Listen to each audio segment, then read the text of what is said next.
जीवोंग बोलती है कि 2015 में कैलिफोर्निया में तुमने अपनी कार क्रैश की थी एक बार में, जिसमें 2 लोग मर गए थे और 3 लोग घायल हुए थे, और उसमें 2 लोगों को अरेस्ट किया था, 2 कोरियन लोगों को, और अपने देवर को चार्जशीट की फाइल बताती है। उसका देवर बोलता है कि वो औरत को सेक्सुअली हरेस कर रहा था कोई आदमी, तो उसने जाके बचाया। घबराहट में आके वो औरत ने अपनी कार क्रैश कर ली। उसने भी पुलिस को यही बताया था कि उस टाइम पे वो कार ड्राइव कर रही थी। तो जीवोंग अपना मोबाइल निकालती है और एक वीडियो ऑन करती है जिसमें उसका देवर भी कार में था उस औरत के साथ में, और पूरा वीडियो कार क्रैश होते हुए का, उनका उसमें बैठते हुए का पूरा वीडियो उसमें था। उसका देवर बोलता है तुम्हारे पास कोई एविडेंस नहीं। फिर जीवोंग दूसरा वीडियो बताती है जिसमें वो अपनी बीवी को डोमेस्टिक वायलेंस करता रहता है, मारता है उसे। और जीवोंग बोलती है कि तुम्हारी एक्स वाइफ को जब मालूम पड़ा कि तुम प्रेसिडेंट बनने के लिए कैंडिडेट हो तो उसने तुरंत ही मुझे वीडियो दे दिया। ये वीडियो देखने के बाद उसका देवर बोलता है कि मेरी माँ भी तुमसे मिली हुई है ना। जीवोंग उससे बोलती है कि कंट्री छोड़ के चले जाओ, और उसे फ्लाइट टिकट देती है। बोलती है कि तुम्हारे बच्चे जर्मनी में है, वहाँ चले जाओ जाना है तो। उसका देवर बोलता है कि तुम लोगों ने जो भी मेरे साथ में किया वो अच्छा नहीं किया, मैं इसका बदला लूंगा, और जब मैं वापस से आऊंगा तो ये सारी चीजें हैंडल करना बहुत ही मुश्किल होगा। नेक्स्ट डे पार्टी लीडर बाहर जाता है तो सभी मीडिया आउटलेट उससे पूछते हैं कि मुंजू नेक्स्ट कैंडिडेट है प्रेसिडेंट की। तो वो बोलता है कि उसका सबसे बड़ा रिग्रेट है कि मुंजू को पहले नहीं लेकर आया वो, लेकिन अभी से मुंजू अपने पति के नक्शे कदम पर चलेगी, और जो उसका पति ने जो स्टॉप किया तो वही से कंटिन्यू करेगी। मुंजू की सास मुंजू के ऑफिस में उससे मिलने के लिए आती है।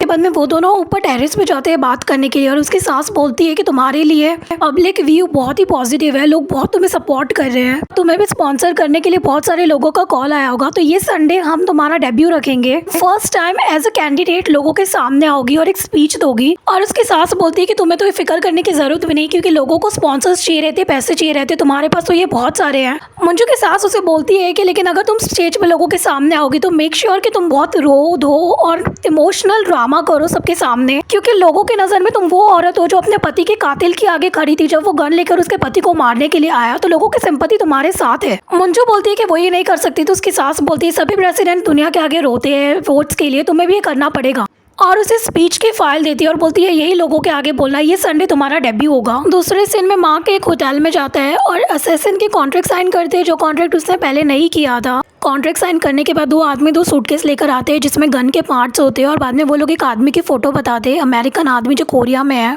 और वो लोग उसे मारने का कॉन्ट्रैक्ट देते हैं मार्क को।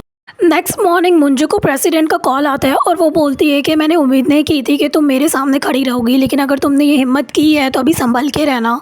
उसने कहा कि मुंजू तुम्हें क्या लगता है कि तुम ऐसे करके वॉर को रुकवा लोगी, लेकिन ऐसा नहीं हो सकता। वो मुंजू को धमकी देती है कि अभी से वो अपने आगे पीछे ध्यान से रहे। मुंजू for the first time as a president candidate बाहर निकलती है तो उसके सपोर्ट में बहुत सारे लोग आते हैं।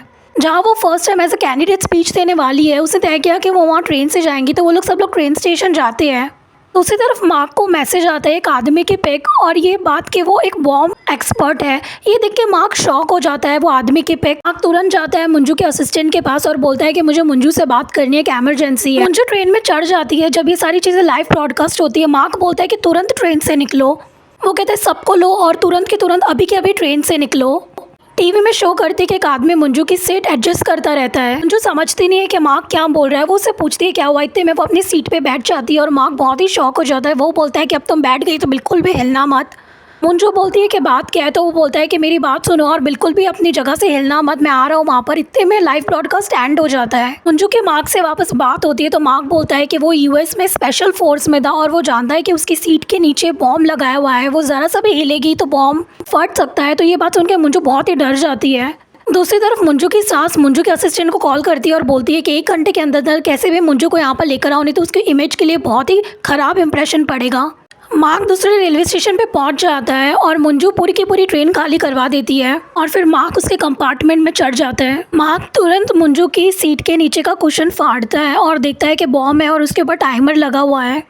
इतने में पुलिस आ जाती है और मार्क उनसे पूछता है कि बॉम्ब स्क्वाड कितनी देर में आएगी, तो वो लोग बोलते हैं कि उन्हें आने में कम से कम 10 मिनट लगेगा। मार्क मुंजू को बोलता है कि जोर जोर से सांस मत लो नहीं तो तुम्हें चक्कर आ जाएगा, और वो बोलता है कि जिस किसी ने भी बॉम्ब लगाया है ये बॉम्ब वेट का है, अगर वेट हटा तो बॉम्ब फट जाएगा, लेकिन जिसने भी बॉम्ब लगाया है उसको डबल श्योर करना था, इसीलिए उसने टाइमर भी लगाया है। मुंजू पूछती है कितनी देर का टाइमर है, तो बाद में बोलता है 6 मिनट का। मार्क मुंजू को रिलैक्स होने के लिए बोलता है और बोलता है कि तुम्हें यहाँ से निकलना पड़ेगा, बहुत सारे लोग तुम्हारा वेट कर रहे हैं। तो मुंजू बोलती है उसका कोई वेट नहीं करा जब से उसका बच्चा मरा है। मार्क उसके पास आता है, उसे उठाता है और दोनों अपनी सीट एक्सचेंज करते हैं। सीट एक्सचेंज करने के बाद मार्क उसे बोलता है कि जाओ ट्रेन से निकलो, वो ठीक रहेगा। मुंजू ट्रेन से निकलती है और उसके बाद में मार्क जंप करते हैं अपनी सीट से और बॉम्ब फट जाता है। मुंजू बाहर स्टेशन पर ये सब देखकर बहुत ही शॉक हो जाती है।